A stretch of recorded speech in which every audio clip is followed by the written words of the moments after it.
ये वीडियो विषय भूगोल वर्ग 10 के लिए है। आज हम पाठ 1 में संसाधन एवं विकास को पढ़ेंगे और समझेंगे। पहले संसाधन की परिभाषा को समझते हैं।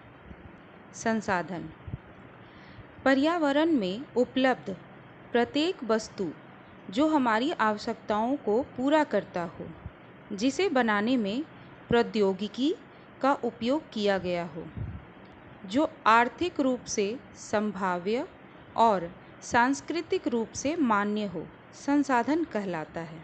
अर्थात पर्यावरण में उपलब्ध वे सभी चीज़ें जिसका मनुष्य उपयोग कर लाभ प्राप्त करता हो तथा उसे बनाने में प्रौद्योगिकी का उपयोग करता हो, संसाधन कहलाता है।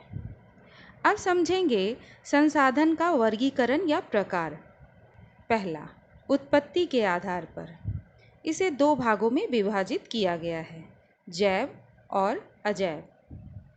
जैव संसाधन, इन संसाधनों की प्राप्ति जीव मंडल से होती है और इनमें जीवन व्याप्त होता है, जैसे मनुष्य, प्राणी जात, वनस्पति जात, मत्स्य जीवन तथा पशुधन इत्यादि। अब है अजैव संसाधन। वे सारे संसाधन जो निर्जीव वस्तुओं से बने हैं, अजैव संसाधन कहलाते हैं, जैसे चट्टान एवं धातु इत्यादि। दूसरा है समाप्यता के आधार पर। इसे भी 2 भागों में विभाजित किया गया है, नवीकरणीय एवं अनवीकरणीय संसाधन।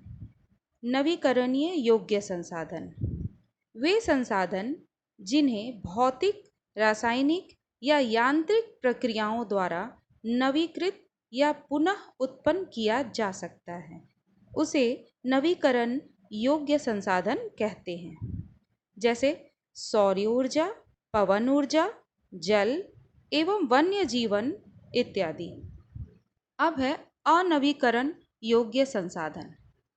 इन संसाधनों का विकास एक लंबे भूवैज्ञानिक अंतराल में होता है, अर्थात इनके बनने में लाखों वर्ष लग जाते हैं, जैसे खनिज, जीवाश्म ईंधन इत्यादि। अब है स्वामित्व के आधार पर। स्वामित्व के आधार पर 4 भागों में विभाजित किया गया है, व्यक्तिगत, सामुदायिक, राष्ट्रीय और अंतर्राष्ट्रीय संसाधन। पहला है व्यक्तिगत संसाधन। जिन संसाधनों का स्वामित्व निजी व्यक्तियों के पास होता है, उसे व्यक्तिगत संसाधन कहते हैं, जैसे तालाब, चारागाह, बाग इत्यादि। दूसरा है सामुदायिक संसाधन।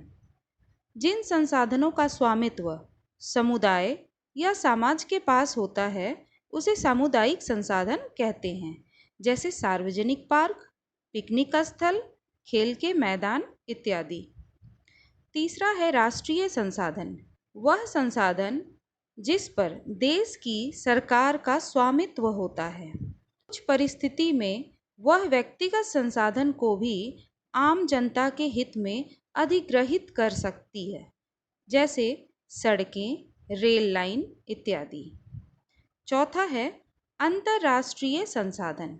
वैसे संसाधन अंतर्राष्ट्रीय संसाधन कहलाते हैं जिनका नियंत्रण अंतर्राष्ट्रीय संस्थाओं द्वारा किया जाता है, जैसे समुद्री क्षेत्र।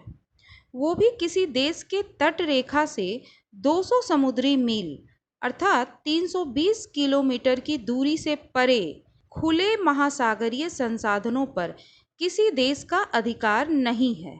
इन संसाधनों को अंतर्राष्ट्रीय संस्थाओं की सहमति के बिना उपयोग नहीं किया जा सकता है। अब है विकास के स्तर के आधार पर संसाधन। 4 भागों में विभाजित किया गया है, संभावी संसाधन, विकसित संसाधन, भंडार तथा संचित कोष। पहला है संभावी संसाधन। किसी प्रदेश में वे विद्यमान संसाधन जिनका अब तक उपयोग नहीं किया गया है, संभावी संसाधन कहलाते हैं, जैसे राजस्थान, गुजरात में पवन ऊर्जा, सौर ऊर्जा इत्यादि। दूसरा है विकसित संसाधन। वे संसाधन जिनका सर्वेक्षण किया जा चुका है और उनके उपयोग की गुणवत्ता और मात्रा निर्धारित की जा चुकी है, विकसित संसाधन कहे जाते हैं। तीसरा है भंडार। पर्यावरण में उपलब्ध वे पदार्थ जो हमारी आवश्यकताओं की पूर्ति कर सकते हैं, लेकिन प्रौद्योगिकी के अभाव में मनुष्य की पहुंच से बाहर हैं, भंडार के वर्ग में आते हैं। चौथा है संचित कोष। भंडार का अंग जिसे तकनीकी ज्ञान की सहायता से प्रयोग में लाया जा सकता है, लेकिन जिसका प्रयोग अभी तक प्रारंभ नहीं किया गया है, संचित कोष कहलाता है। अब आगे है रियो डी जेनेरो पृथ्वी सम्मेलन।